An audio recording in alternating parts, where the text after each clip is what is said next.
You're on.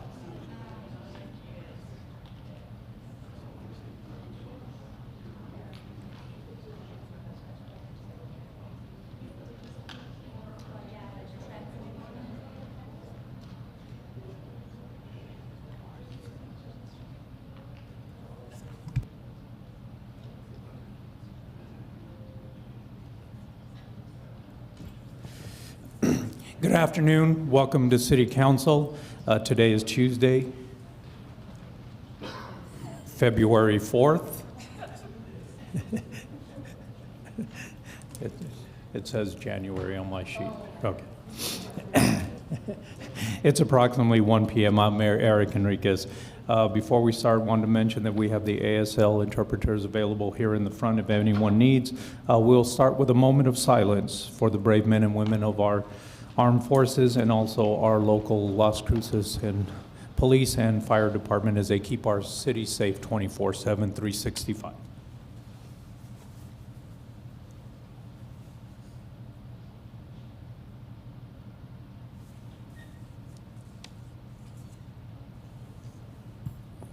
Councilor Graham, if you'll lead us in the pledge.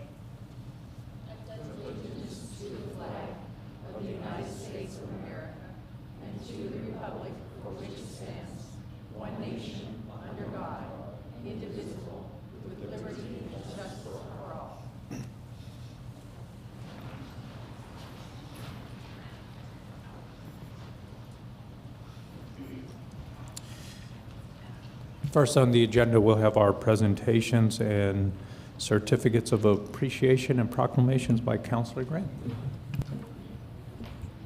Thank you, Mayor. Good afternoon. We're going to start with our first of two heart-related proclamations. So I'd like to invite Kayla Mackey, and if you want to bring your family down. So I just want to point out that Kayla, this young lady, submitted the proclamation herself and everything, so she is the reason that we get to hear this today, and I just think that's really cool. Whereas the well-being of our children, our most precious resource, is of paramount importance to the City of Las Cruces, and maintaining excellent health among children is a top priority. And whereas in the United States of America, congenital heart defects are the most frequently occurring birth defects and the leading cause of birth defect-related deaths. And whereas congenital heart defects are being researched by numerous professionals to more accurately determine its origin, physical signs, and improve surgical options. And as a result, the origins and symptoms of congenital heart defects are becoming more easily identifiable. And whereas there is much to learn about the causes of and effective treatments for congenital heart defects, and it is important for parents, pediatricians, and nurses to recognize the warning signs associated with CHD among newborns so they may provide proper treatment as early as possible. And whereas Las Cruces' families and communities have been directly impacted by childhood illness and deaths caused by congenital heart defects, and whereas Congenital Heart Defect Awareness Week will also provide the opportunity to share experience and information with the public and the media in order to raise public awareness about congenital heart defects. Now, therefore, we, the Mayor and City Council of Las Cruces, New Mexico, do hereby proclaim February 7th through February 14th, 2025 as Congenital Heart Defect Awareness Week in the City of Las Cruces and encourage residents to join in the campaign to increase awareness of this serious health matter and to improve early diagnosis and increase support to families affected by these conditions. Signed by our Mayor, Eric Enriquez, and attested by Christine Rivera, our City Clerk.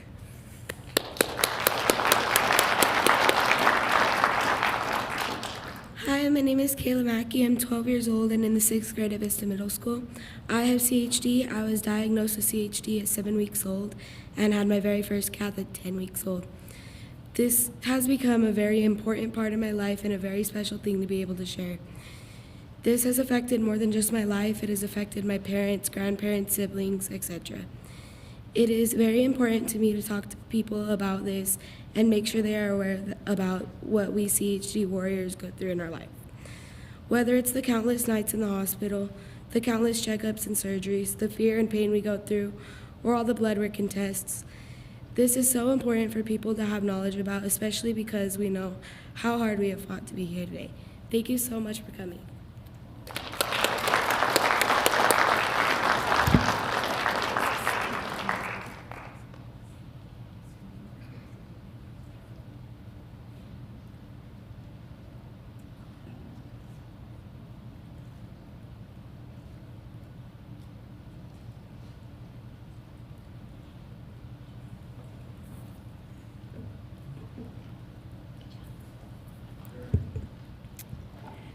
And for our second proclamation, Stephanie Blackwood, Mountain View Medical Center, or anyone else here representing? Cool.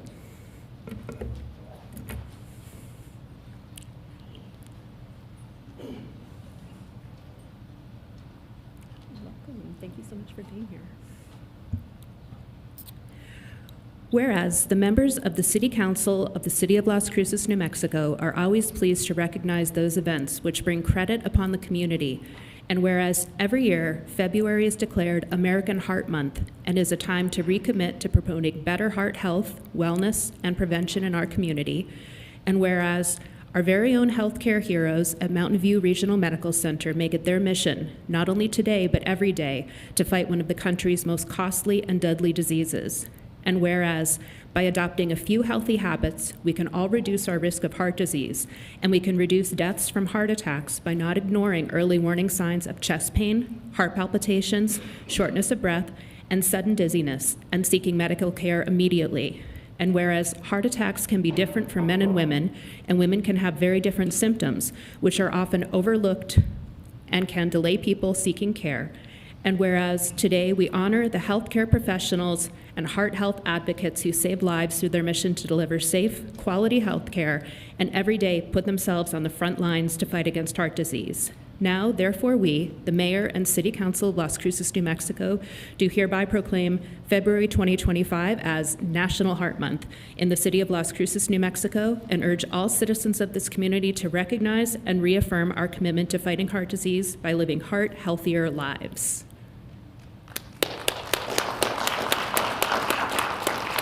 Thank you on behalf of our healthcare workers. Thank you so much.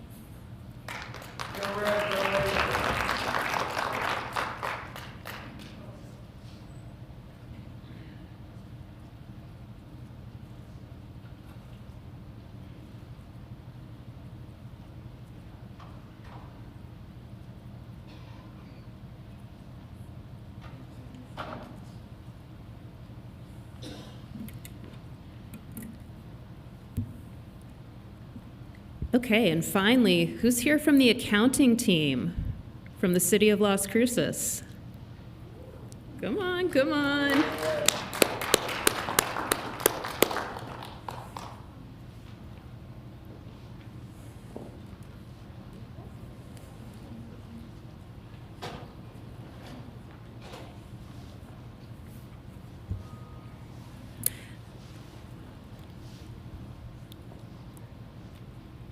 So I'll be reading from a news release from the Government Finance Officers Association. GFOA of the United States and Canada has awarded the Certificate of Achievements for Excellence in Financial Reporting to City of Las Cruces for its annual comprehensive financial report for the fiscal year ended June 30th, 2023. The report has been judged by an impartial panel to meet the high standards of the program, which includes demonstrating a constructive spirit of full disclosure to clearly communicate its financial story and motivate potential users and user groups to read the report. The Certificate of Achievement is the highest form of recognition in the area of governmental accounting and financial reporting, and its attainment represents a significant accomplishment by a government and its management. Right on.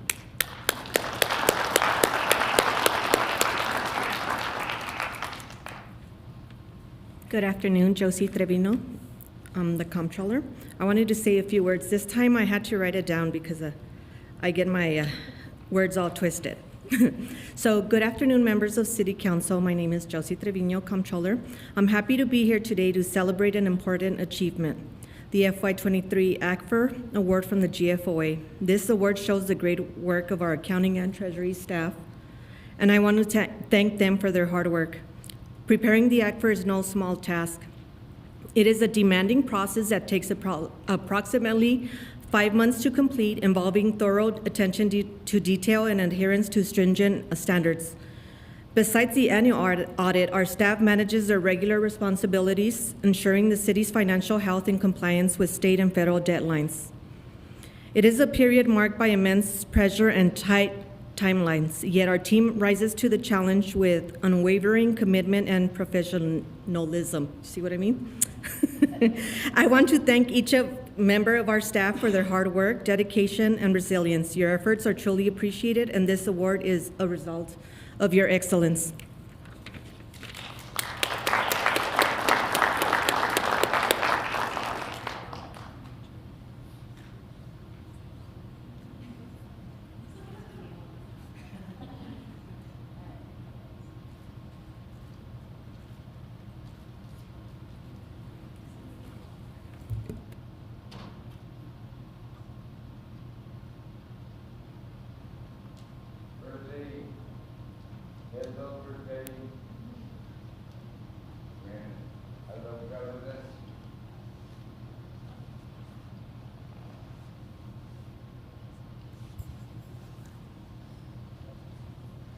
Thank you, Councilor Graham. Next is the Jobs of the Week.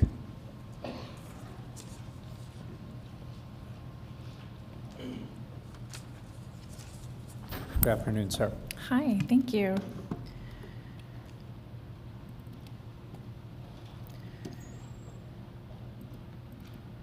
Oops. There we go. My name is Sarah Rainey. I am the one-stop coordinator for the New Mexico Workforce Connection. This is for the Jobs of the Week for this week, for February 4th. We have a building inspector for the city of Las Cruces for $22.85 an hour. The posting closes on the 17th. We also have a licensed social worker for the city. That one starts at $63,000 and the posting closes on the 17th as well. We have a residential maintenance technician, level 1, out at the White Sands Missile Range. That one starts at $28,000, goes up to $45,000, and the posting closes on the 1st of March. We have a document technician for personal property assessors at the Doñana County office. That one's $16.07 an hour up to $24, and the posting closes on the 13th. We have a social media specialist out at NMSU for $48,000. That posting closes on the 28th. And then we have a groundskeeper maintenance, actually there's 2 positions, sorry, for Hillcrest Cemetery. And that posting closes on the 27th of this month. Thank you. Then that is all we have for this week. All right, thank you, Sarah. Yes, sir. Next is Pets of the Week, and we have Carol.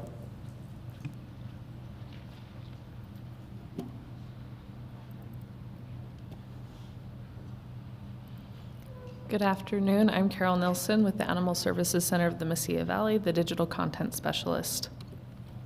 A few quick reminders. Both our dog and cat of the week are available for adoption at no cost this week. Contact the center to arrange any meet and greet with foster animals, and all long-term residents that have been at the center for 3+ months are available at just $25. Our cat of the week is Beethoven, 89259. I'm a super sweet boy who is ready to still your heart. I've only been at the center for a few days, but I've already won over the staff with my loving nature, snuggle obsession, and constant desire for cuddle time. I may seem a little shy at first, but trust me, I've got a playful side that will win you over in no time. I do best as the only pet, so I can soak up all the attention and love I deserve. Let's cuddle up and make some memories together. And other good news, our dog of the week was actually returned to a previous owner. And so that's not as common, so we're super excited about that success. Happy for Duke, because he's been at the center for a minute. And to just highlight a few of our long-term residents, again, available to adopt for $25. Dora has been at our center for 391 days now, Alice 244 days, Mabel 240, and Luna 235. So we really want to make a push to help get them adopted, because the longer they stay in shelter, it's harder for them to thrive. And this coming weekend, we are going to be at PetSmart from 10 to 1 p.m. So as always, good opportunity to come adopt and also get supplies at the same time. So, and then on the 15th, we will be having our Cupid Shuffle Speed Dog Dating event at the center. And if you're not sure you're ready to adopt, there's also the option to take the animal for a sleepover to get a feel for how it would be in the home. And as always, feel free to reach out to us on social media or follow us on social media, and you can find more information on our website, ascmv.org. Thank you. Okay, thank you, Carol. Next is a conflict of interest. Does any member of City Council, City Manager, or any member of the city staff have any known conflict of interest with any item on the agenda? None by Flores. None, Graham. None, McClure. None.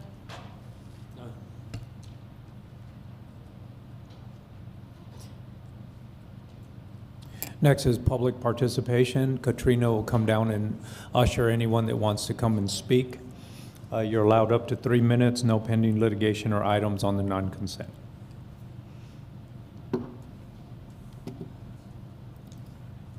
Come on up, Mr. Butler.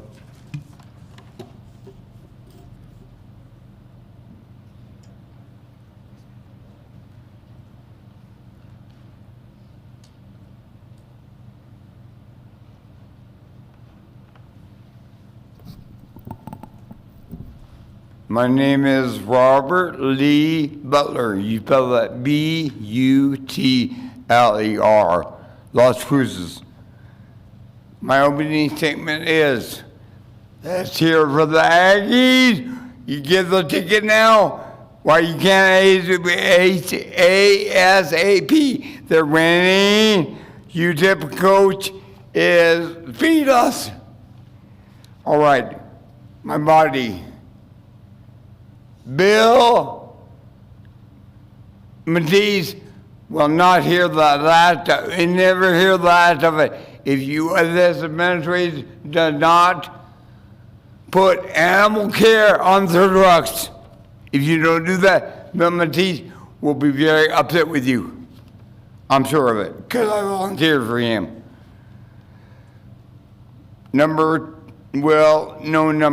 What is important I wanted to say is, I appreciate the calendar you gave me, Mayor Eric Enriquez, from security, but I was very disappointed that you all didn't have a black circle on the top left corner of the box of the date you have your meeting, because I was here yesterday and I splat all over the floor, but I didn't hurt myself, so I'm okay. Let's see, where's Tori? He's looking good. I'm donating $50 to the chief of police through the fire department. I'm donating $50 to the chief of fire. I want you to know that I'm very supportive of your community, gentlemen and ladies. Now my clothes. This is a very, very, very beautiful town, city, county. All I have to do is say Denver, and the whole state is frozen. I heard you all I'm assuming you all had a very nice trip to Santa Fe. I was happy to hear that. That means we're moving along. I appreciate you very much, Eric, and I've been campaigning for you. I didn't ask your permission, but I didn't have to anyway.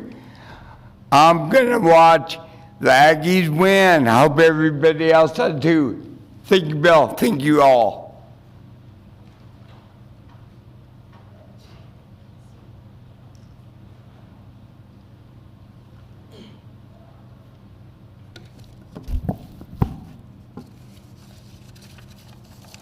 I'm Lynn Moorer. Citizens have been requesting a briefing at a city council meeting regarding the new lead and copper rule with public involvement.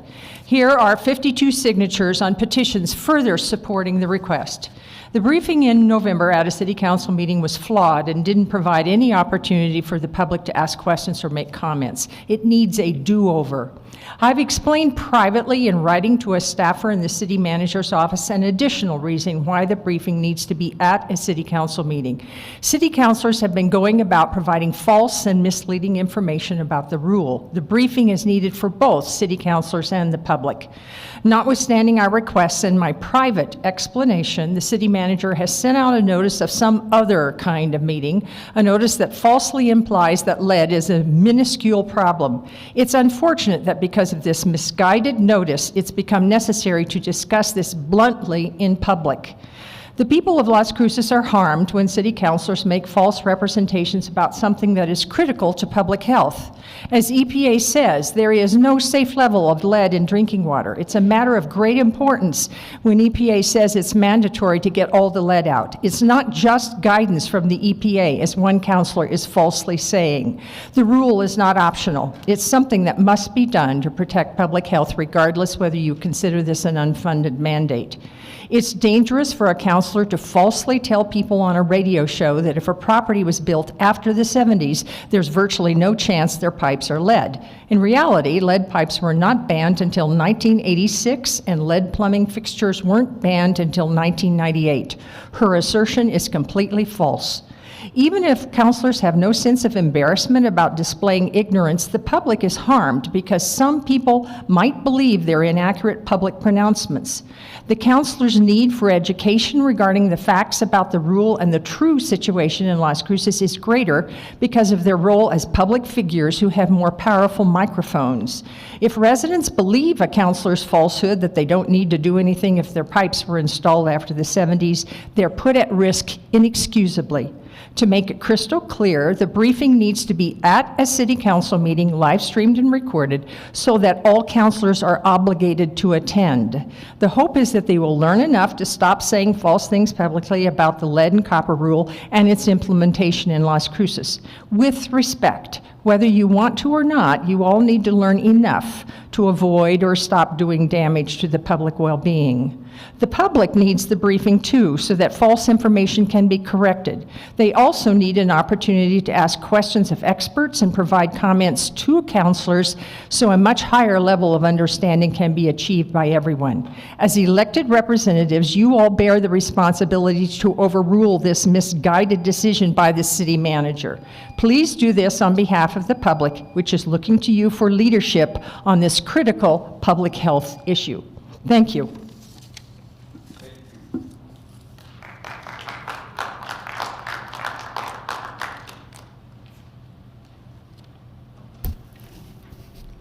Mayor, City Councilors, I'm Liz Rodriguez-Johnson.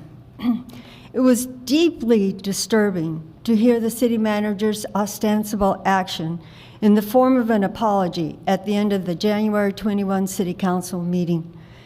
The apology was for not making sure the letter Las Cruces Utilities sent out regarding EPA's new lead and copper rule was in Spanish. His justification was that the website, which can be translated into Spanish, is good enough.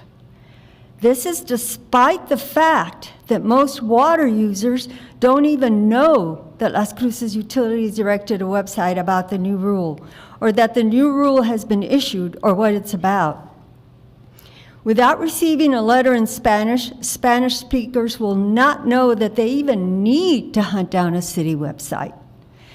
Because Las Cruces is a majority Hispanic population, Las Cruces utility letters of major import have traditionally been English on one side and Spanish on the other. How can it be decided, with respect to the new, very important lead and copper rule, it's perfectly acceptable to ignore the most basic method of making sure all Hispanics are fully informed? It's perfectly acceptable. It's beyond belief. At best, it's a very misguided decision which shows a lack of sensitivity to the needs of a significant portion of the Las Cruces community. It should not take a regulation mandating you show sensitivity to your community you serve. If it's the right thing to do, you should do the right thing. But if the lack of sensitivity is the point, then the point is very, very clear. The notice about a Las Cruces town hall doesn't solve the problem. It doesn't provide the full letter that Spanish-speaking residents need to read and study.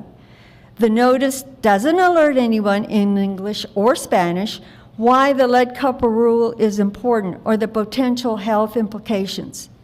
It is very likely to be thrown away without reading or checking the website. If a Spanish speaker checks the website, they'll discover it's all in English and probably won't even be able to locate the tiny place to click to translate in Spanish. I close by saying that an apology is meaningless unless the apologist makes things right.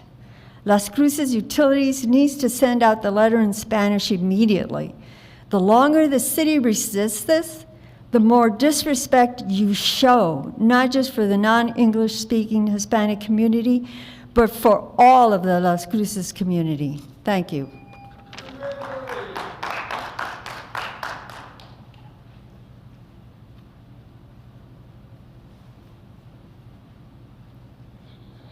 Hello, I'm Nathan Ramirez. The city is putting out confusing information about the new lead and copper rule. There are questions that need to be answered at a city council meeting by experts. We citizens need an opportunity to ask our questions and receive straight answers. City councilors need to learn the facts too. You are disrespecting the large Hispanic community in Las Cruces when you didn't send out the notification letter in Spanish and English. This problem has been brought to the council's attention, but the city manager still refuses to do the right thing. That the city chooses not to send it out in Spanish is immoral and dangerous to many Hispanic citizens. You need to overrule the city manager and send out the letter in Spanish. I have no confidence that the city's implementation of the new rule is adequate because it can't or won't get this fundamental of effective communication right. We property owners want to know whether we need to have our water tested to determine if we have lead in our drinking water. The Albuquerque-Bernillo County Water Utility Authority will test a user's water for lead at no cost. In contrast, Las Cruces is not providing sampling services for customers' properties. Instead, city personnel say if we want a test result, we have to contact a lab and pay for a test or purchase a water home test kit for lead. Why isn't Las Cruces doing what Albuquerque is doing? Also, city personnel need to demonstrate their techniques are accurate in determining whether piping contains lead. EPA requires that when water systems classifies piping as non-lead, it must be supported by evidence-based records, methods, or techniques to prove it is not lead. What methods or techniques does the city use to prove that piping is non-lead? If city personnel only check the meter boxes, I can't see how that constitutes proof their assessments are correct. Pipes might be lead lined on the inside. Lead lining is impossible to identify by just looking at the outside of the pipe. The city of Pittsburgh discontinued relying on meter box inspections because lead was ultimately found in about 35% of the locations where mere box inspections indicated a non-lead service line. In some locations, this happened because the meter box and a small portion of the service line was replaced, but the remainder of the service line was still lead. In closing, I ask that a briefing by experts be held at a city council meeting, that you guys get moving and send out a letter in Spanish and stop relying on substandard methods to determine what the pipes are made of. Thank you.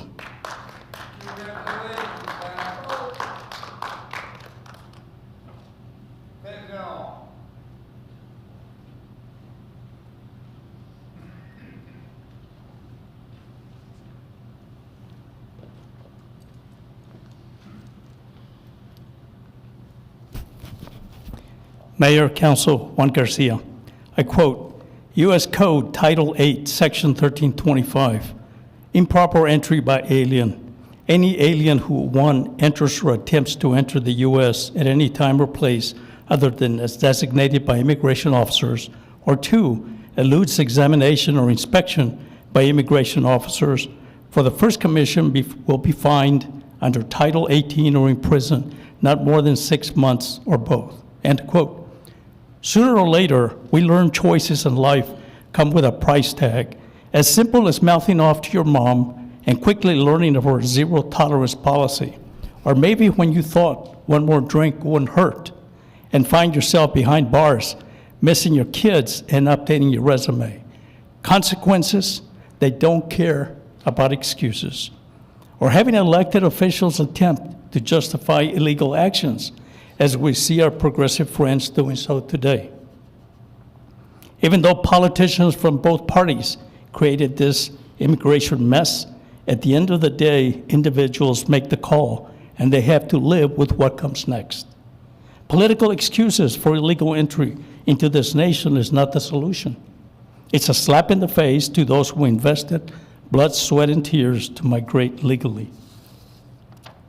Recently in these chambers, local doctors urged lawmakers to fix New Mexico's harsh malpractice laws. From 2017 to 2021, New Mexico lost 30% of its healthcare providers, or 711 doctors, and a decrease of OBGYNs by 22% during the same period. New Mexico holds the dubious distinction of having the oldest physician workforce in the nation, equating to a shortfall of 1,380 doctors and 5,140 nurses by 2035. Exacerbating this issue, New Mexico ranks second for medical malpractice lawsuits per million people. Not due to poor practices, but a system that incentivizes litigation.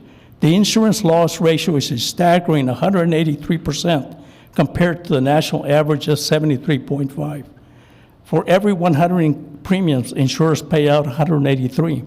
That equals to independent providers paying an annual malpractice cost of approximately $43,000. The problem worsens with New Mexico's significant Medicaid population. Doctors are leaving due to low Medicaid reimbursement rates, high malpractice insurance costs, complex tax system that stifles profitability, and over-reliance on Medicaid. This is the harsh and sinister reality confronting New Mexico's failed healthcare system. This is my reference.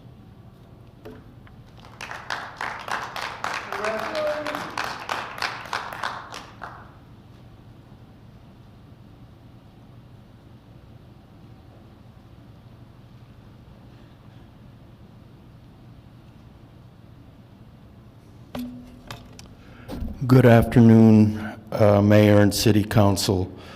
What I have to say might go over the 3-minute limit. I ask that you would indulge me. My name is Eddie Thomas. My mortgage payment went up again like it does every year. Why? My property taxes went up along with my homeowner's insurance. I'm told everybody's went up, not to mention my automobile insurance also went up. I live on a fixed income, as most people do here in Las Cruces, which is why I voted against the GRT increase you proposed last year. This July, when it kicks in, we'll have the highest effective per capita tax rate in the state of New Mexico. Yeah, little old Las Cruces. So thanks for that. I guess the $28.7 million you took from the Telshore Fund wasn't enough. Are you going to go back and take the remaining $14 million that's left? What are you going to spend it on? More pet projects like Amador Crossing and Peachtree Canyon, whose price tag seems to balloon every time they come up for discussion. Don't get me wrong. I think low-income housing is a noble project, given that we have an abundance of homeless. But where is the cap on these projects? As of right now, we're up to $300,000 per unit with Amador Crossing alone. That's twice what my house cost me. Just do the math. $15 million for 50 units. What is Peachtree Canyon going to cost us when it's done? Then that's not the end of it, because you've got to maintain the peace and order in these complexes. Otherwise, they'll end up like Desert Hope, with drugs, fighting, violence, and chaos. You chose to raise the GRT at a time when we're still recovering from COVID and the record inflation of Bidenomics. Frankly, I don't know which was worse. Even Senator Hamblin stood right here at this podium and asked you not to raise the GRT. I just about fell out of my chair when I heard that. We live in a poor community where many of the citizens are on some kind of government subsistence. Many are below poverty level. Many of us live on fixed incomes. Consequently, we see our discretionary funds dwindle because of inflation and rising taxes. Your progressive tax and spend strategy is hurting the very people that pay the lion's share of taxes. In other words, you're killing the goose that lays the golden egg. In financial terms, it's not sustainable. The only thing we're getting from the state is more money for overpriced homeless shelters and an abortion facility nobody here wants. That's $10 million that could have been spent on something we do need, like a mental health/drug rehab clinic to hold drug addicts and alcoholics at least until they dry out, to give them a fighting chance to turn their lives around. We already have 3 abortion facilities. Why do we need another one? I suspect the governor just wants to cash in on the abortion tourism from Texas. And is that what we want to be known for? Abortion and cannabis? The abortion and cannabis capital of the Southwest. Now, I have nothing against cannabis. They seem to be the only business that's flourishing in Las Cruces. And I'm just stating the obvious because we have a cannabis store on every corner. But they pay taxes and take up residence in what would otherwise be an empty plywood windowed storefront like the one directly across the street from here. Just go outside Okay, and Mr. look for yourself. Thank you.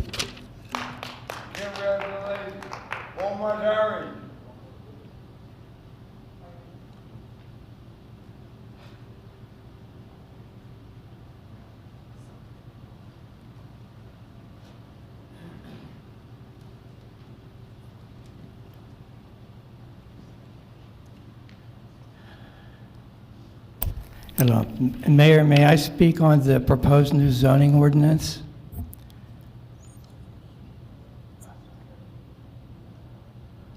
Sorry, Mr. Bierman, no, not today. Okay, why not? You're going to vote in 2 weeks. Aren't you interested in what the citizens have to say? Yeah, there'll be public comment on that day. But don't I have the right Yep. to speak for 3 minutes? No, not based on the way it's set up in our rulings. There's no public comment on any items that are non-consent, and that one is a first read, and it comes on. It's not on non-consent, so you're not allowed to speak on it today. All right, thank you. Thank you.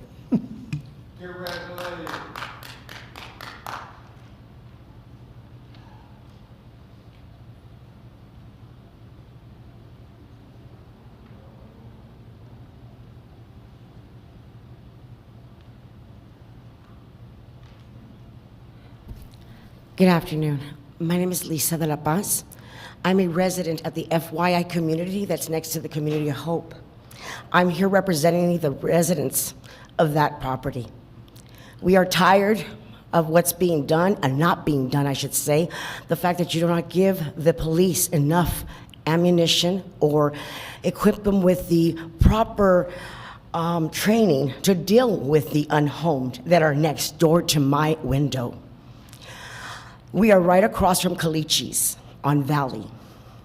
We have to deal with the tents, the paraphernalia that's left behind by the unhomed, the defecation and urination that they do in the property lines of FYI community. We are told by the project community that's doing the reach out to this issue that they're very limited, not only in help. There's only 5 of them. That is sad. You have them outnumbered.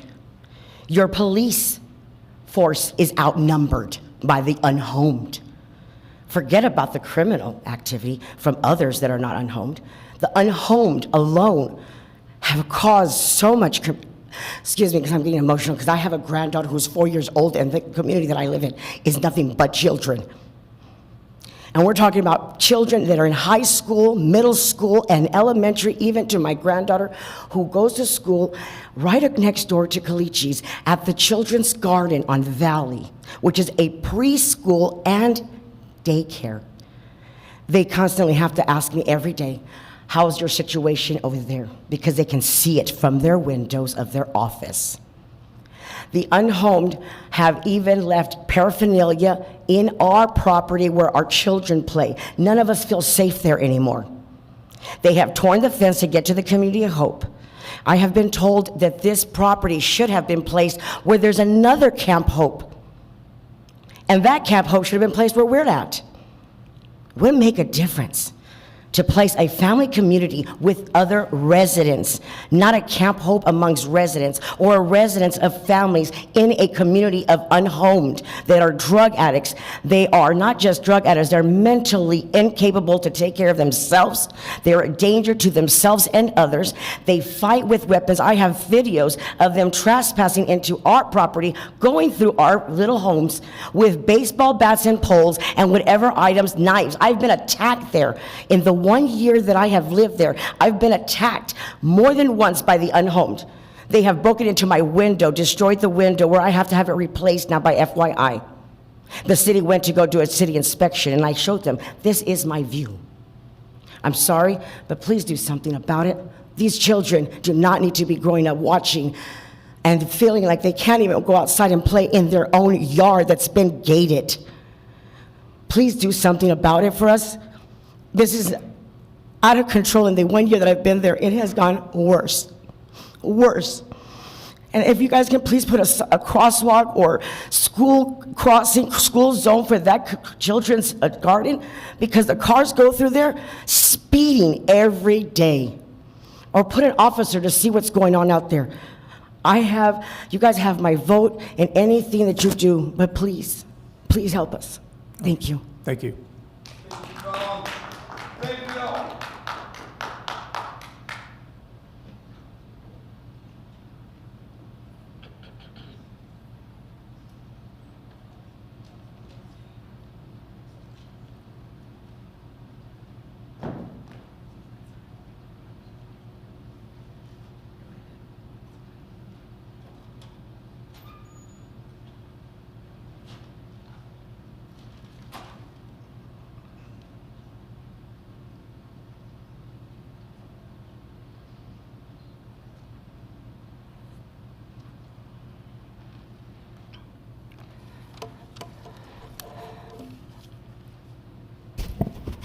Good afternoon.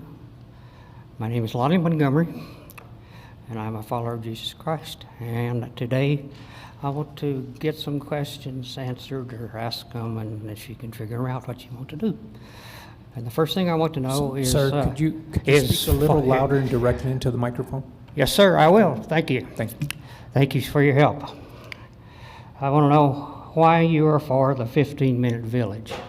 And I don't know what you call that, extra zoning or whatever you want to call it.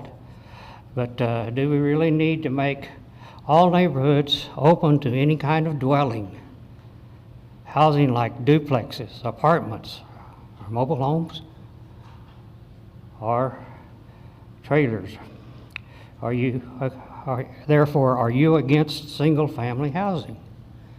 Now, do we really need to look at people and say, hey, abuelita, you have a single-family house.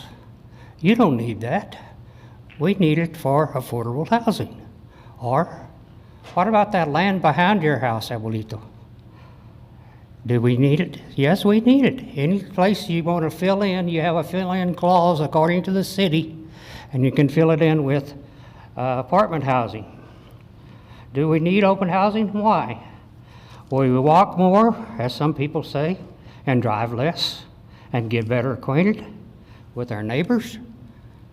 Well, in our neighborhood, the beautiful place of Estados Unidos, we walk and we talk to our neighbors. We are getting more healthy, and we are very friendly with our neighbors. Okay, will we have less traffic? No, because no matter what type of dwelling you live in, or no matter where you live in Las Cruces, you need to use your gas-powered vehicle to go places. I needed to go to church. I needed to visit my best friends across town. I needed to get out of the city. I need to go to my favorite places, Chilitos, Si Senor, Taco Bell, Chick-fil-A, etc., etc., etc., or to the grocery store. New Mexico was not created by God to have Our city's built European style. We have too much open spaced, beautiful places to visit to be forced into apartments. Apartmentated neighborhoods are forced to go to the neighborhood grocery store when we can go someplace else to save less money. In short, we don't want to be in the 15-minute neighborhood with a local dispensary, a local bar, and small restaurants with no parking. We worked really hard to get where we are, to earn the money to get our single-family dwellings, and we love it, and we don't want it surrounded by lesser homes that take down the prices. Thank you very much.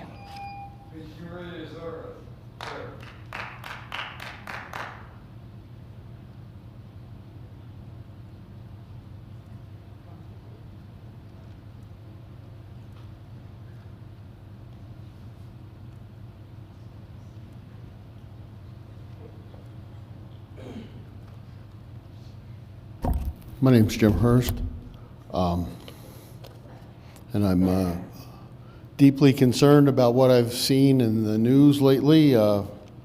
President Musk and President Trump seem to have discarded the Constitution, and they seem to have frozen local grants and funding for anything. I don't know what the impact on this city is, and I hope that the city will release a statement soon. I also am very concerned about our immigration policies. Allow me to channel Thomas Jefferson. We hold these truths to be self-evident that all men are created equal, endowed by their Creator with certain inalienable rights, among them life, liberty, and the pursuit of happiness. Counselors, what is the pursuit of happiness if it doesn't mean human beings have the right to cross political boundaries? America was formed by people who exercised their right to migrate. They migrated here. They built the greatest nation on earth. Immigration is good for a nation. It has been great for our nation. The huddled masses yearning to breathe free actually make very good citizens and very hard workers. We did it here. We proved that inviting the huddled masses yearning to breathe free builds a nation. They have built ours. They are essential to our economy, and we're going to find that out real soon because they're afraid to go to work. They're afraid to go to school. They're afraid to go to school or churches. They're afraid to live. That's wrong. You are right to stand against it. Please do so regardless of the financial situation. But I would like to know what our plan is and what we expect to happen in the next month or so. Thank you very much.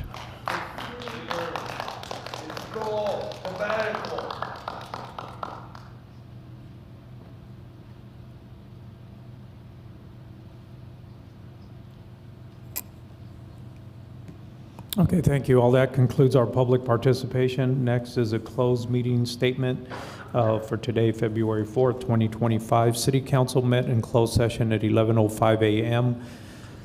On February 4th, 2025, the following were in attendance: myself, Mayor Enriquez, Mayor Pro Tem Bencomo, Councilor Flores, Councilor McClure, Councilor Graham, Councilor Karen, Brad Douglas, Ikani Tamopayao, Sonia Delgado, Barbara Bencomo. Chief Story was present until 11:32 a.m. Christine Rivera, Adrian Widmer came in at 11:32 a.m. And outside counsel, we had Jay Steen and John Stone. The purpose of the closed meeting was to discuss the matters of threatened litigation regarding Alexa Gallegos versus the City of Las Cruces, which is closed pursuant to NMSA 1978, Section 1015(1)(h)(7).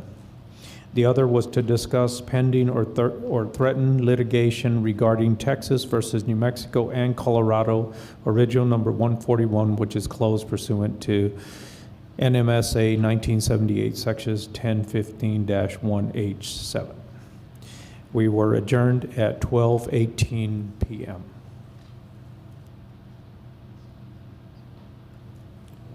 Next, I'll need acceptance of the agenda. Move to approve. Second, Graham. This is on the motion to accept the agenda as presented. Councillor McClure? Yes. Councillor Matisse? Yes. Councillor Graham? Yes. Councillor Cran? Yes. Councillor Flores? Yes. Councillor Bencomo? Yes. And Mayor. Yes.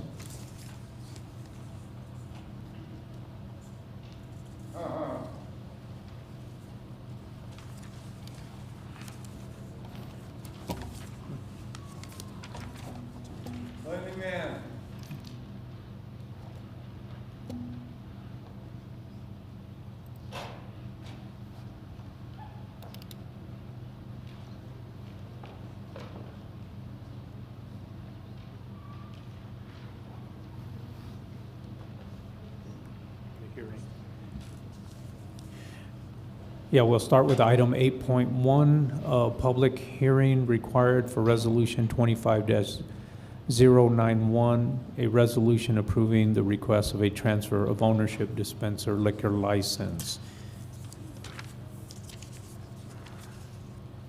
So the public hearing is now open at 1:52 p.m. Is there anyone who would like to speak for or against this liquor license?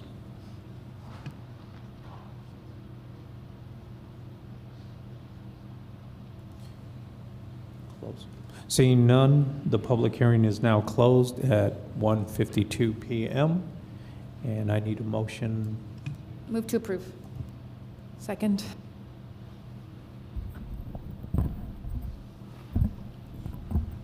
Go ahead, Adam. Thank you, sir.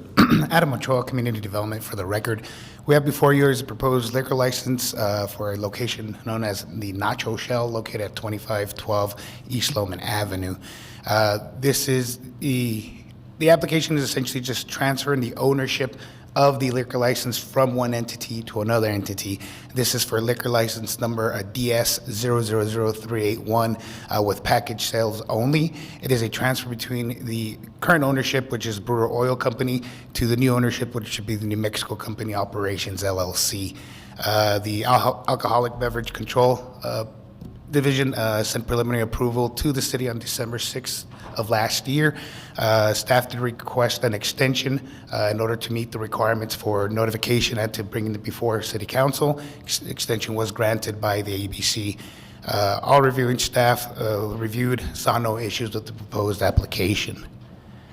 Give you a better idea, it's located right here, kind of on the south corner of what is East Loman and Nacho. And pretty close to that intersection of South Tail Shore, to give you an idea where this is at. Options: 1, to vote yes and approve the proposed liquor license. 2, to vote no and deny the proposed transfer of ownership of the liquor license. That is the conclusion of my presentation. I stand for questions. Thanks, Adam. Any questions? Seeing none. Christine? This is on the motion to approve resolution 25-091. Councillor McClure? Yes. Councillor Matisse? Yes. Councillor Graham? Yes. Councillor Cran? Yes. Councillor Flores? Yes. Councillor Bencomo? Yes. Mayor. Yes. Next is item 8.2, another public hearing, resolution number 25-092, approving a request for a transfer of ownership. Public hearing is now open at 1:54 p.m. Is there anyone who would like to speak for or against this liquor license?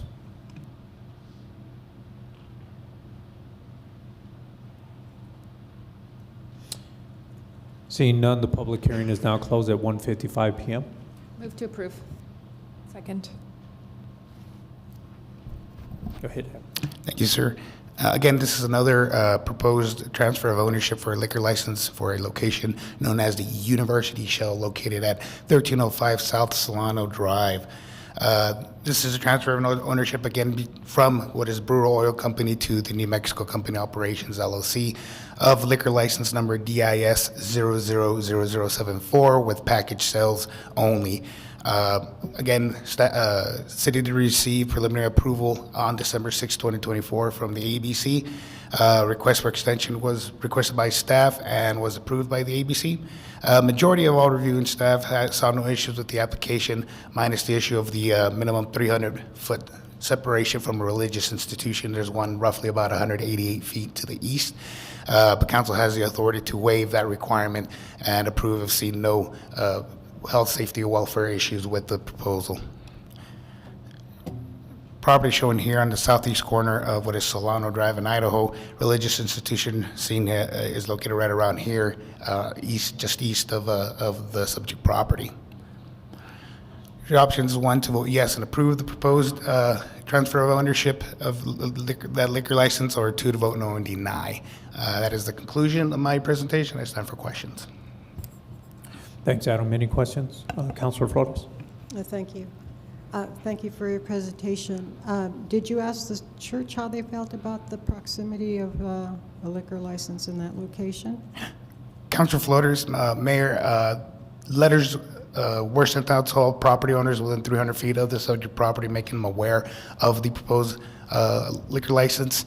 Again, the liquor license already exists on this property. It's just a transfer of ownership is what it is, ma'am. Mm-hmm.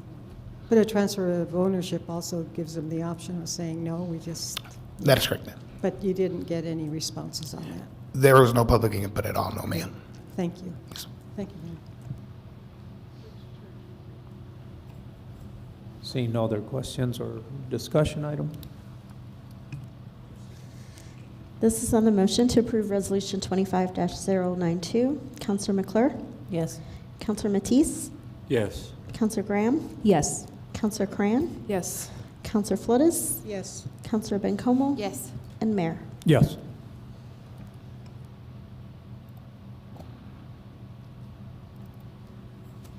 Next is item 8.3, a resolution number 25-093, a resolution approving the request for a transfer of ownership of dispenser liquor license. So the public hearing is now open at 1:58 p.m. Is there anyone who would like to speak for or against this liquor license? Excuse me, point of information. I believe you said 093. I thought we were on 094. No? We're on 094? No, 093? 8.3. Perdón. Thank you for correcting me. Okay. I appreciate it.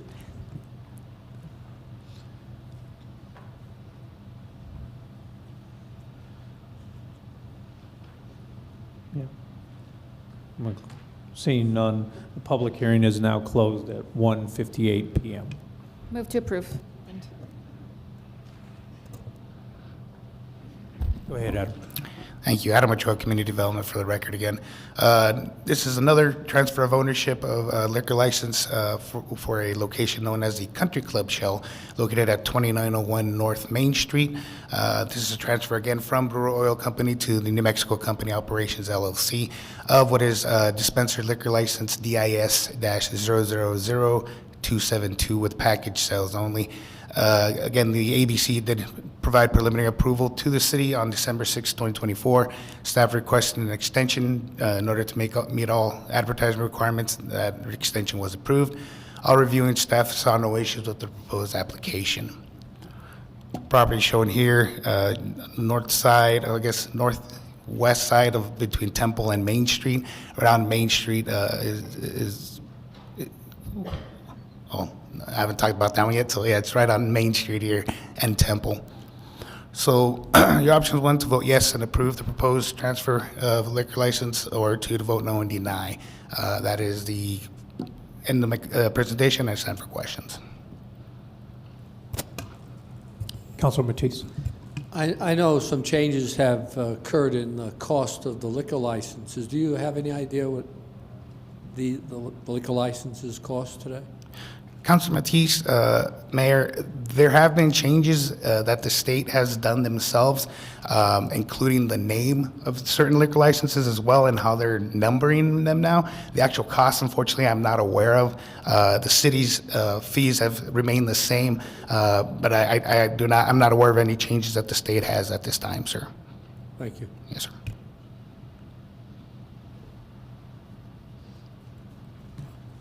Christine? This is on the motion to approve Resolution 25-093. Counselor McClure? Yes. Counselor Matisse? Yes. Counselor Graham? Yes. Counselor Cran? Yes. Counselor Flores? Yes. Counselor Bencomo? Yes. Mayor? Yes.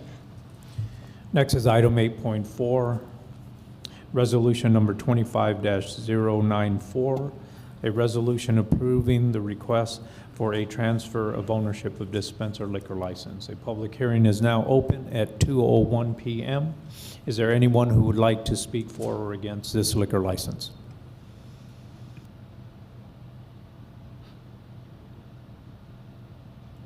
Seeing none, the public hearing is now closed at 2:01 p.m. Move to approve. Second. Go ahead, Adam. Thank you, sir. Adam Ochoa, again, Community Development. This is a proposed transfer of ownership for a liquor license for a location known as the Cruces Shell, located at 3040 North Main Street, just north of the one we just recently heard. Just heard. So this is, again, a transfer of ownership from Brewer Oil Company to the New Mexico Company Operations, LLC. This is a transfer of a dispenser liquor license number DIS-000414 with package sales only. Again, staff did receive, said you did receive approval from the ABC on December 4th of last year. Extension was approved as well for this case. All reviewing staff had no issues with the application. Shown the property here, right on the corner, what is Main Street and Trevice. Just on the other side of it is Walgreens, give you kind of bearing of where we're at. Again, your options: 1, to vote yes and recommend approve the proposed transfer of ownership, or 2, to deny the proposed transfer of ownership. That is my conclusion of my presentation, and I stand for questions.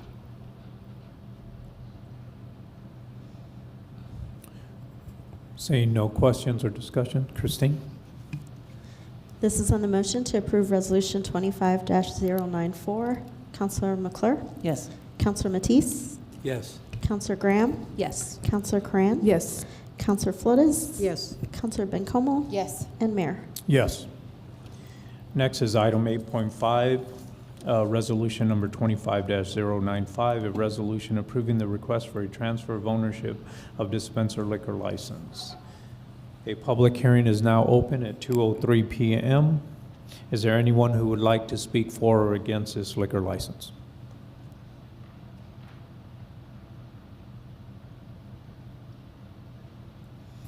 Seeing none, the public hearing is now closed at 2:03 p.m. Need a motion? Move to approve. Second. Go ahead, Adam.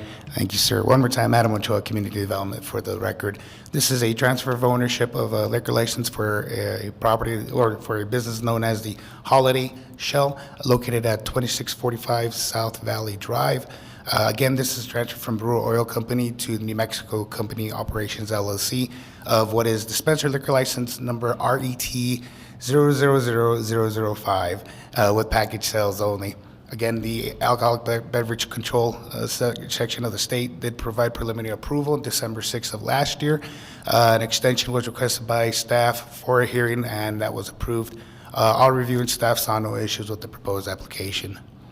Showing the property here, give you bearings. Here's Valley Drive here, University here to the south, Waterbury and Interstate, just to give you an idea where this is at. So your options, again, is 1, to vote yes and approve the proposed transfer of ownership, or 2, to vote no and deny. That is the conclusion of my presentation, and stand for questions again. Thank you, Adam. Any questions? Seeing none, Christine? This is on the motion to approve Resolution 25-095. Counselor McClure? Yes. Counselor Matisse? Yes. Counselor Graham? Yes. Counselor Cran? Yes. Counselor Flores? Yes. Counselor Bencomo? Yes. Mayor? Yes.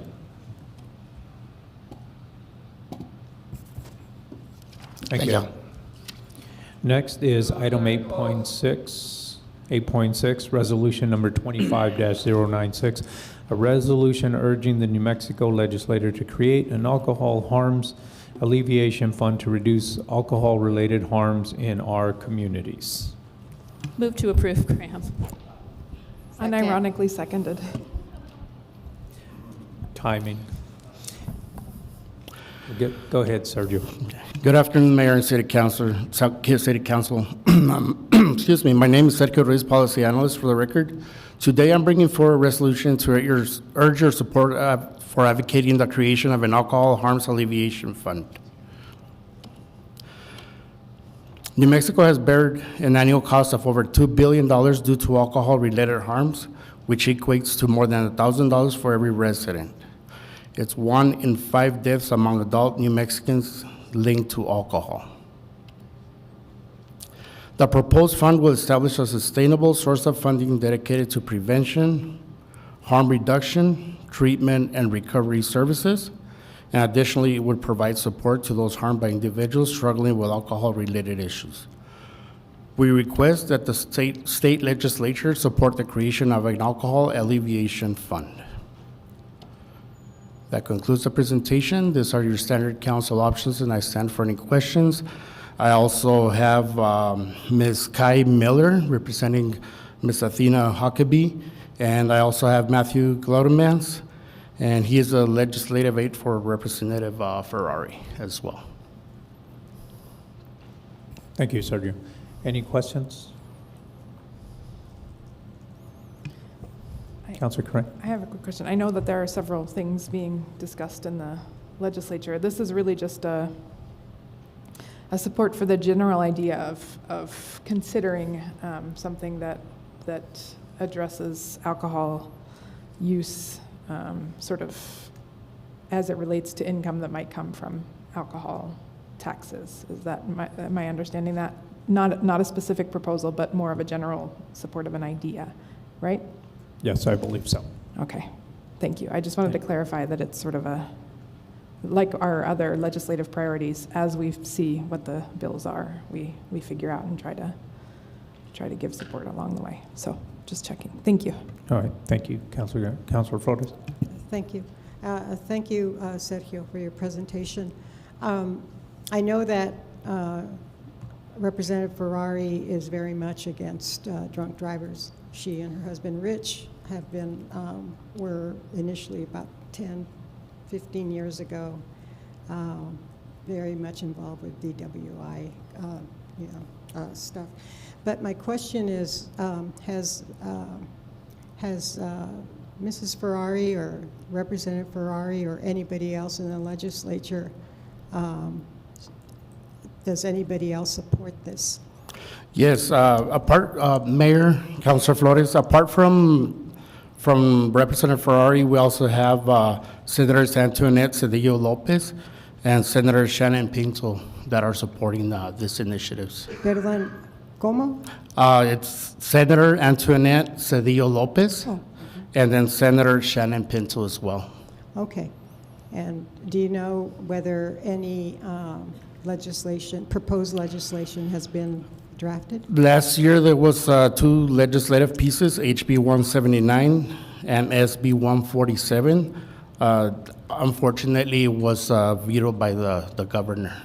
Oh, but were those the ones that were increasing taxes on alcohol? Yes, Yeah. I believe the main theme of that was going to be to increase the sales taxes on alcohol. Right, and it didn't work out. That's correct. Thank you so much, Sergio. Sure. Thank you, Mayor.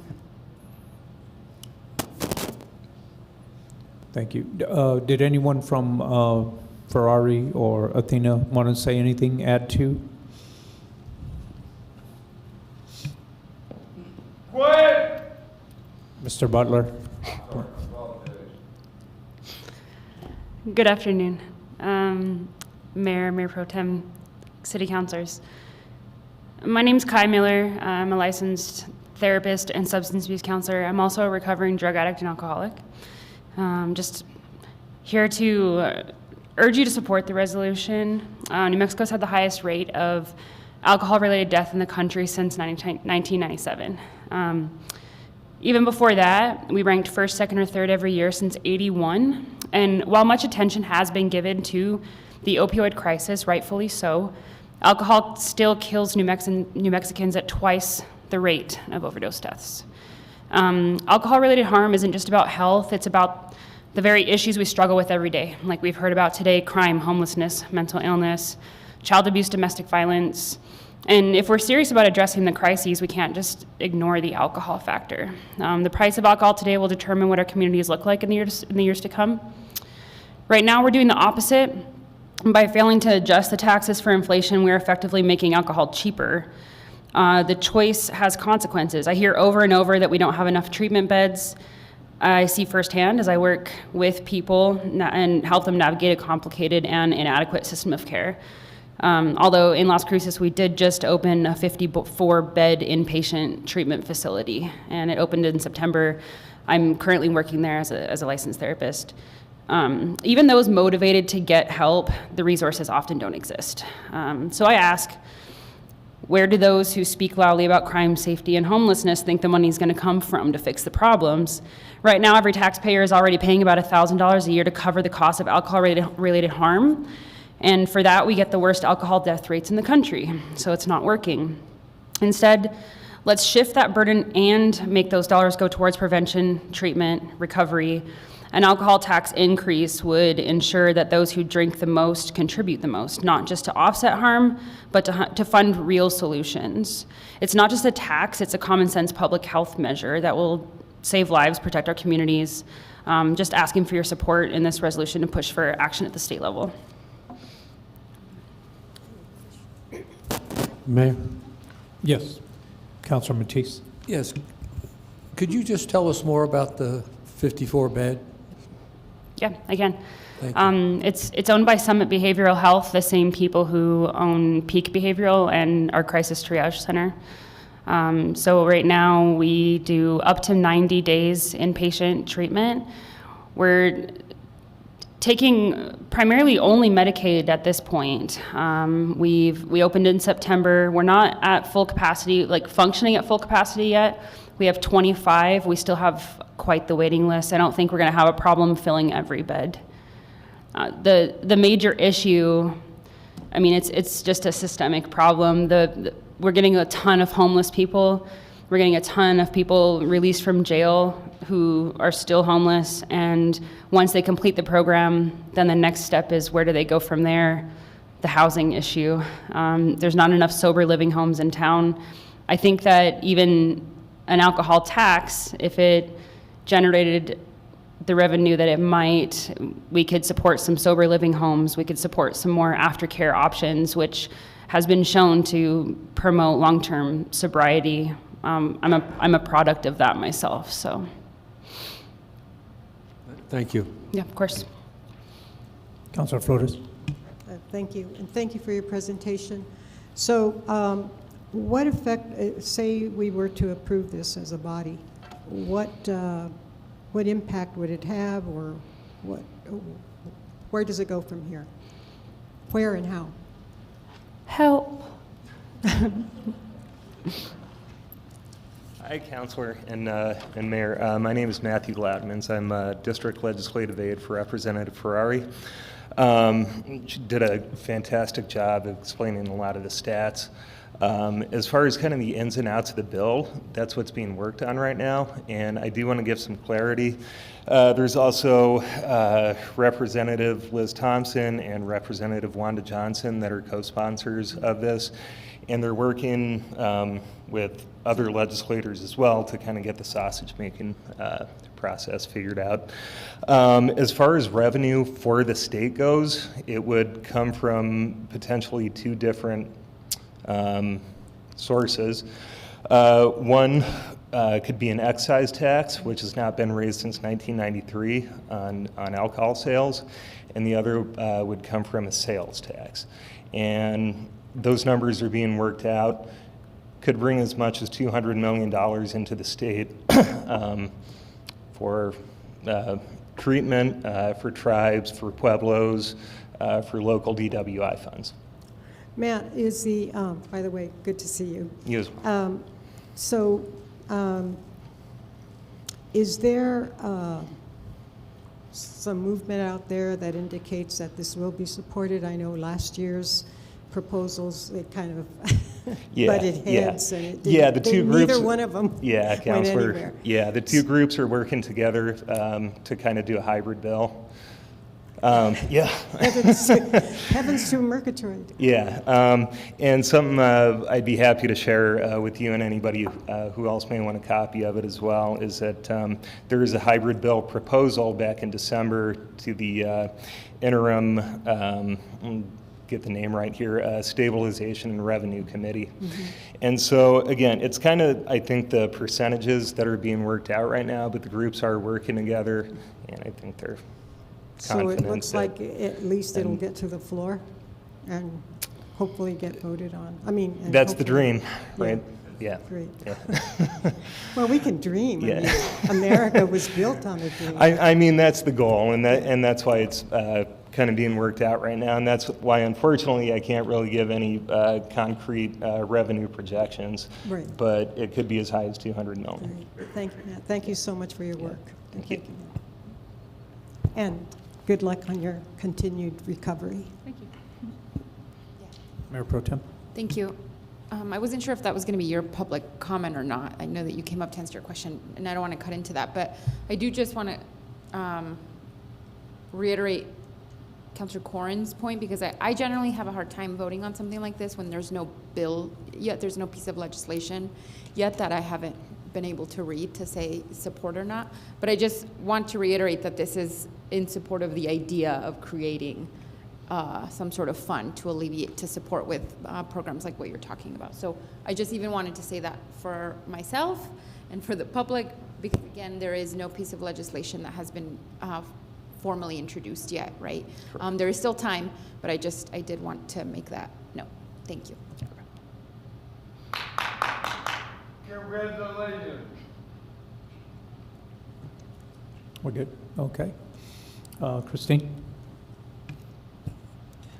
This is on the motion to approve Resolution 25-096. Counselor McClure? Yes. Counselor Matisse? Yes. Counselor Graham? Yes. Counselor Cran? Yes. Counselor Flores? Yes. Counselor Bencomo? Yes. And Mayor. Yes.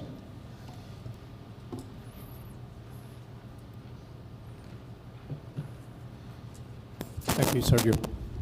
Next is the board appointments, so I'll need a motion and a second required for the following appointment. Scott Eschenbrenner, new appointment to the University District Citizens Design Review Committee. Move to approve, Graham. Second by Flores. This is on the motion to appoint Scott Eschenbrenner to the University District Citizen Design Review Committee. Counselor McClure? Yes. Counselor Matisse? Yes. Counselor Graham? Yes. Counselor Cran? Yes. Counselor Flores? Yes. Counselor Bencomo? Yes. Mayor? Yes.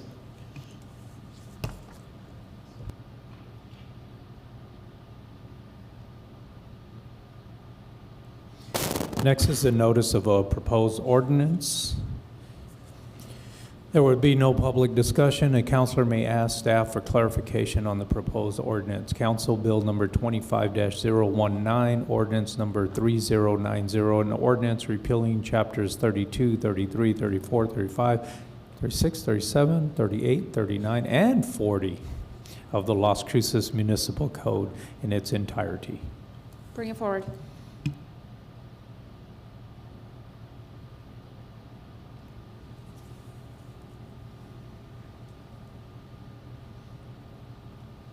We're now at the City Council Member Board reports and comments. I'll start with Councilor McClure. Thank you, Mayor. I think I'm going to echo something you said earlier. I still have a little bit of jet lag too, but it's a little bit of a car lag from coming back from Santa Fe. I just want to thank staff, particularly Carol Bray, who set up a meeting on Friday with Nathan Small to discuss quality of life issues, in particular the library. We have a lot of issues within our city, but we can't forget about some of the things that keep democracy going, which is the library. So we had some good meetings peppered throughout Friday, on Monday, and I'll speak a little bit to it more at another point once I've kind of absorbed it, but I also appreciate that we kind of went en masse to also meet with Nathan Small about all legislative priorities we had for the city. And I think it went well, and I came away thinking that our legislators who have a sort of 30,000-foot view of things are acquiescing to understanding that there are things at a granular level that we deal with that look different. So, and I think they're understanding that that's a process, that they have a barrier, we have a barrier of seeing their way. So I think it's been productive, and I am very grateful for staff making all those connections. Thank you. Thank you. Councilor Matisse. Thanks. I spent some time with some legislators, but I spent a little more time with a gentleman from El Paso Electric Company. Maybe, Chris, you could help me with this one, and I shared it with the mayor. I'd like to see that the opportunity for Las Cruces to attract more companies, more corporations, large manufacturing companies into the city, especially in our industrial park. So if you could give me a detailed explanation of why and how we get more power out there, more electricity, so that the megawatts, so we have the capacity to actually attract these companies.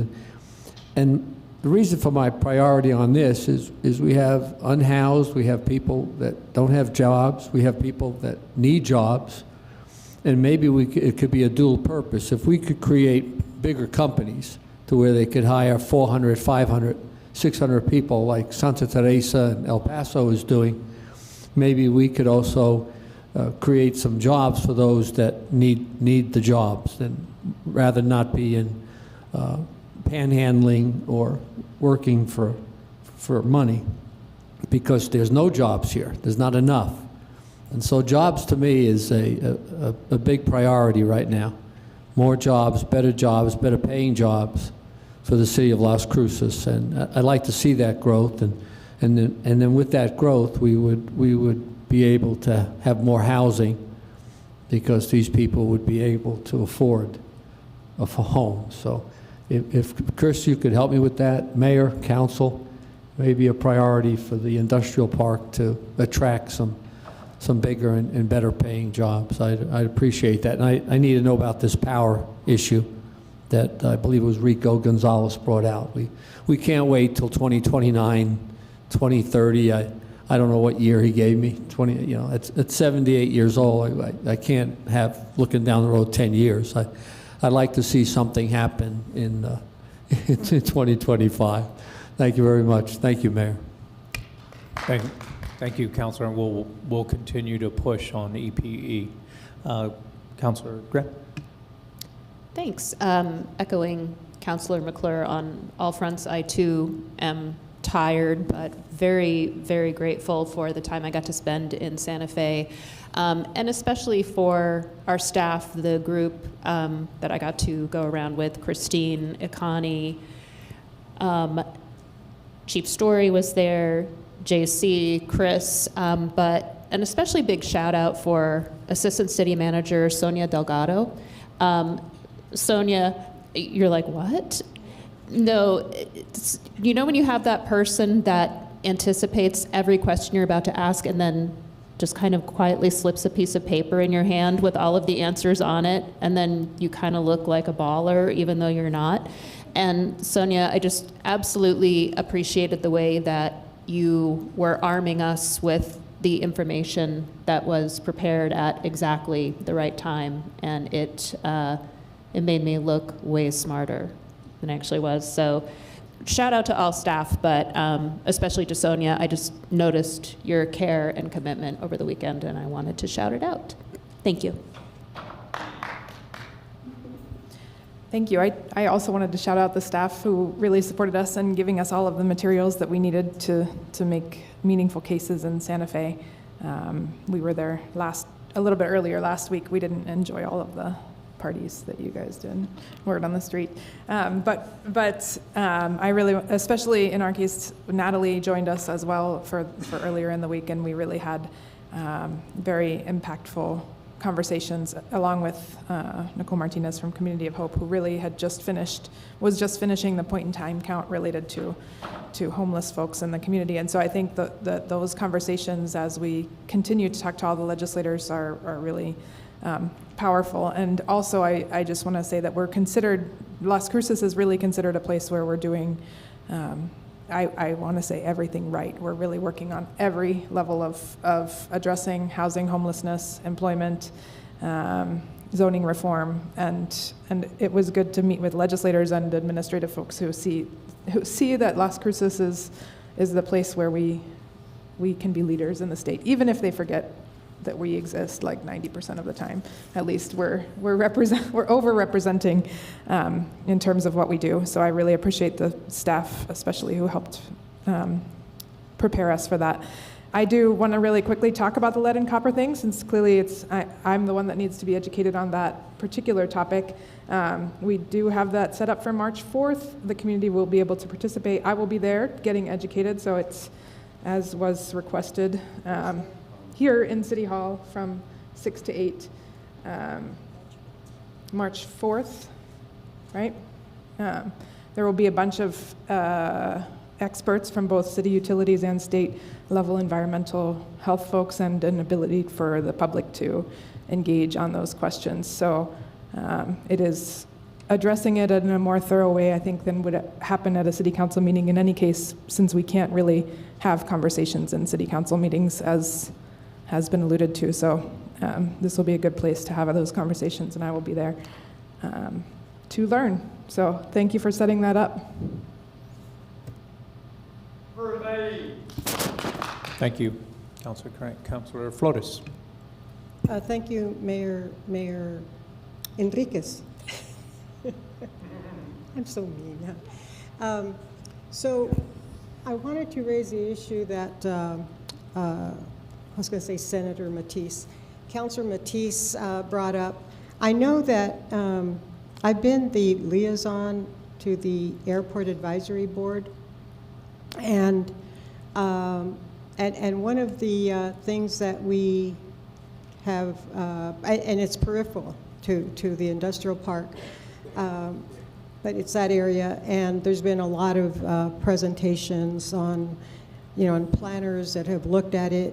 And I know that there was, you may all recall, it was during COVID, there was a big company that was going to come out here, but it required storage of some sort. I think they were able to get that going. I'm so sorry, I don't remember. But there was a big problem with, there has been a problem with not getting enough infrastructure there, like electricity.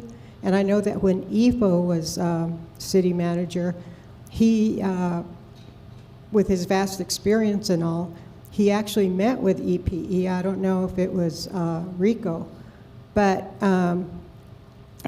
what the vision that Ivo had was that we needed more electricity. We don't have the power, and that's what's coming up again. So it hasn't changed in 7, 8 years, whatever, as long as I've been here. And I just don't know how that's going to be resolved. I think it has to do a lot with what El Paso Electric is able to provide, and what we ask for and what we'll get are two different things. But I definitely believe, I think we all know that we need more employment opportunities for our residents and people outside of the city limits. I mean, they contribute in so many ways when you have commuters coming in, and then they might even move into our city.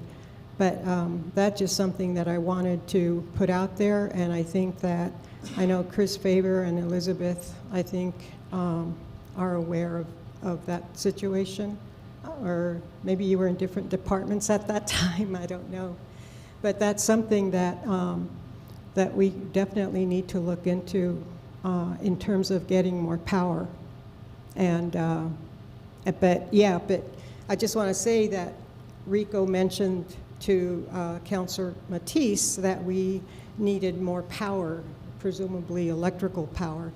And when we tried to get it, it was a no-go project. So I'm just putting that out there. And if Rico, if you're listening, if you want to talk about it, talk to Chris or Elizabeth, not me. Thank you.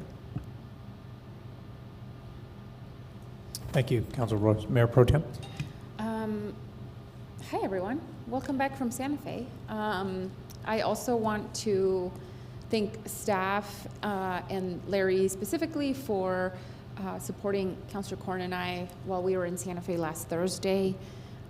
It is quite an exhausting day to be there all day, but it felt really fruitful and it felt really great, especially because we were there with also Natalie Green and Nicole Martinez, and we were able to have great conversations with Representative Small and the governor's housing staff on all of the things that we are doing well and all of the funding opportunities that they could be a part of and join us on this journey. And we honestly had a really powerful conversation with Representative Small, chair of the Appropriations Committee, who had a really interesting challenge to us. And he said that the city of Las Cruces had gone to the legislature with a pretty big ask, and said, this is our challenge, and this amount of money. What did I say? You said Las Cruces. I'm sorry, the city of Albuquerque went with this ask, and we did not. And right in that conversation, I'm so grateful we were with folks like Natalie, who knows this like the back of her hand.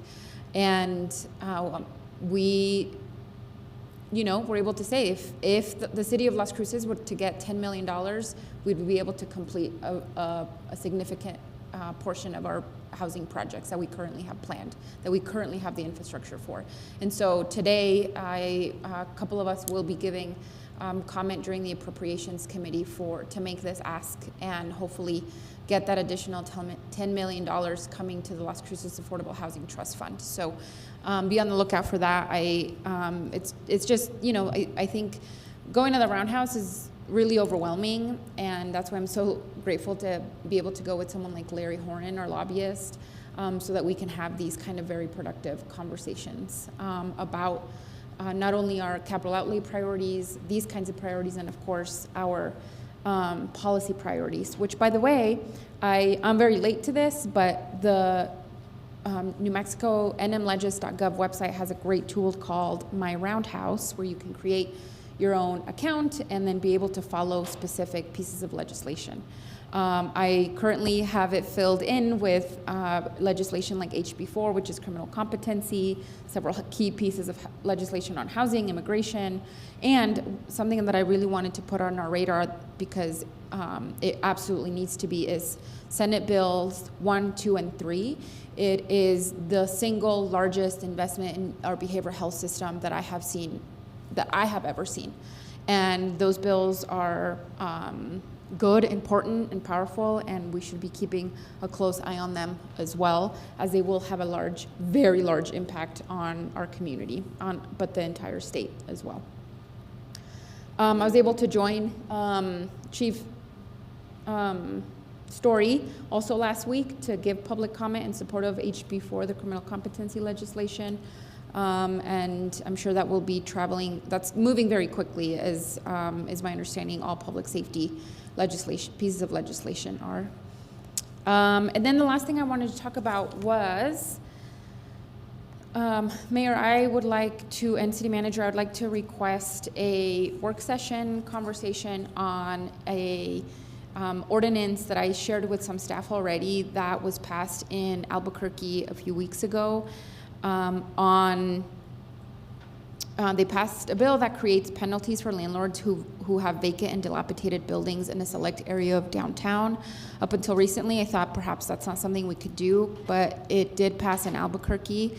And just in some brief conversations with Chris Faber, I think that this is something we can really attempt here, especially if we designate certain areas for that kind of penalty, whether it's the MRAs or the infill or also downtown or all of the above, before we take it citywide. But I really would like to have a work session on this, and that I had passed that news article to key staff. And so that is something that I would love to request. And that's it. Thank you.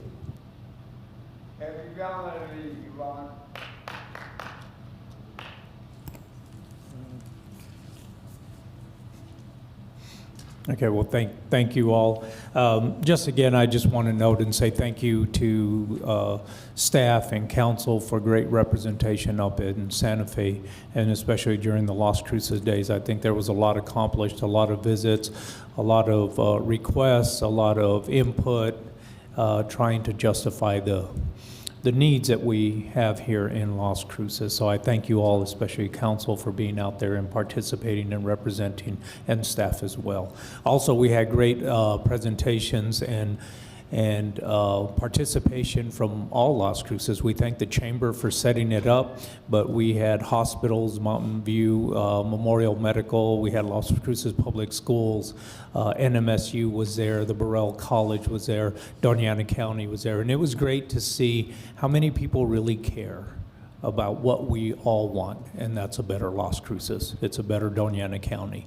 And so we will continue to work at that. I know that there'll be other resolutions coming up, other bills to support, and if those are things that we're asking for and things that we're in favor of, absolutely we're going to bring them and help our legislators to get them through by justifying that Las Cruces is in favor of those too. So we'll continue to move in that direction. And with that, I'll turn it over to our city manager for his comments. Thank you, Mayor Enriquez, Mayor Pro Tem Coleman, City Council, Ikani Tomopiao, City Manager, and many of you mentioned what I was going to share already, so I don't have to go into it, so thank you for sharing that. But I would be remiss if I didn't share a little bit about Las Cruces Days.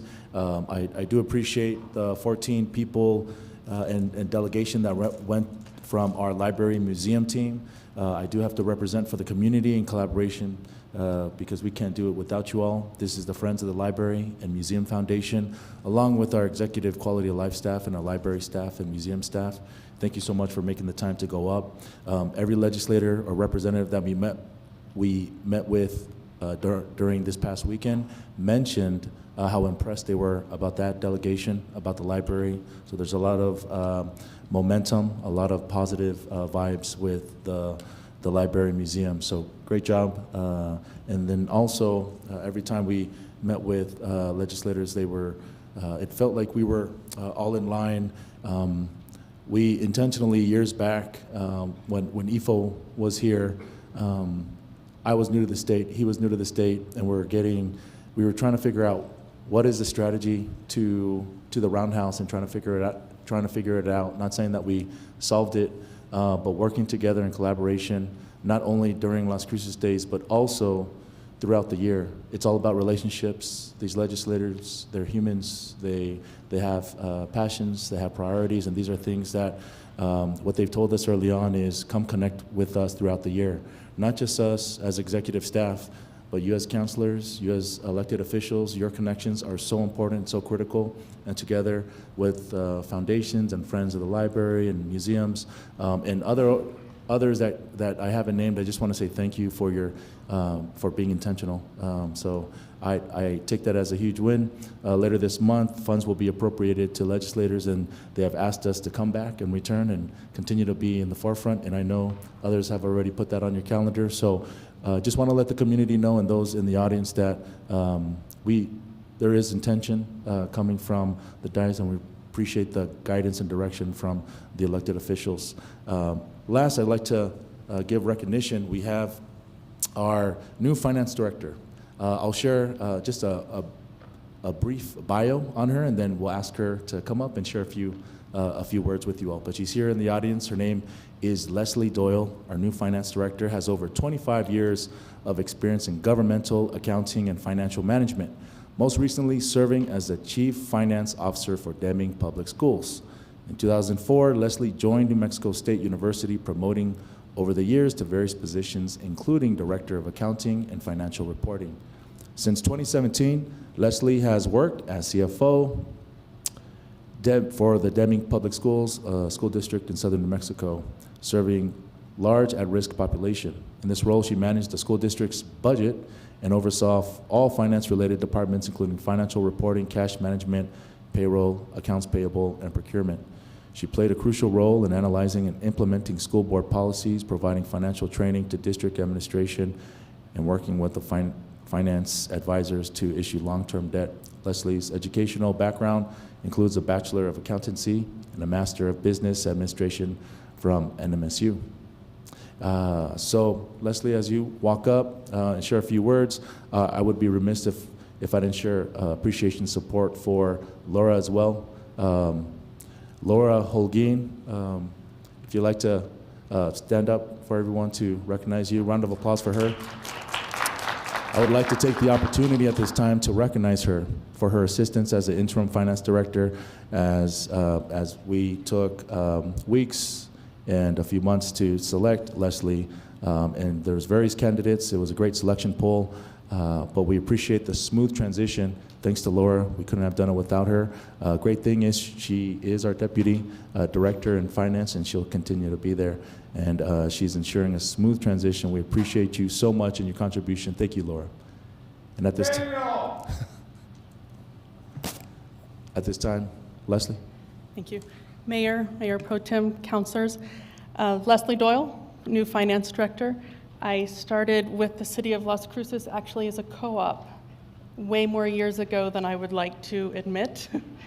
But it's nice to come home. I have spent the last 7+ years in Deming, and it's both humbling and exciting to be able to come back and serve the citizens of Las Cruces.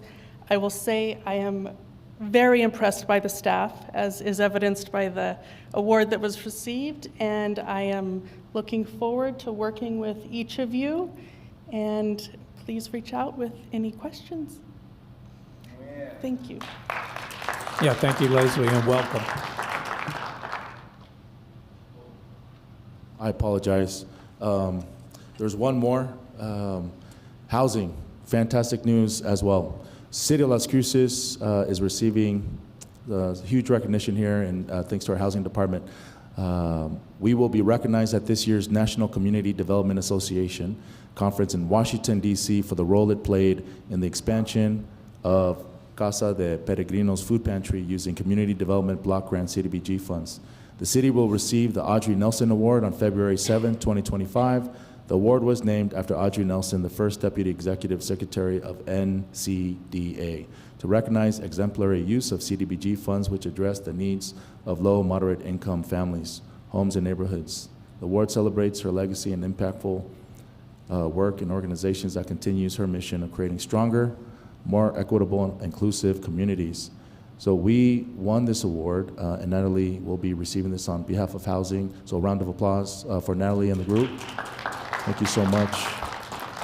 Just to let you know, we're a population of 100,000, but there's other recipients as well, larger cities. We have Tuscaloosa, we have Detroit, we have Pasco County in Florida, we have Orlando, and we have the city of Albuquerque. Huge cities, but in comparison, in our size, we have fantastic staff and talents that are competing against other larger cities and that are much larger than ours in the nation. So recognition and kudos to a great team, to Natalie and the housing team. Thank you so much.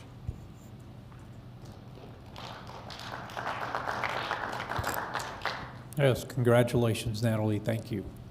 And I just want to also mention again, City Manager reminded me when he said it's a year-long process getting to know our legislators, our senators, our representatives, and talking to the chamber. It looks like this year in the summer they want to have a Las Cruces Day in Las Cruces, so that we can invite the legislators to be here and we can start addressing some of the things that we've completed, but some of the other projects that we're looking at moving forward with and some of the needs in Las Cruces. So thank you for reminding me that we're going to continue that, and we're actually going to do that here in Las Cruces in the summer.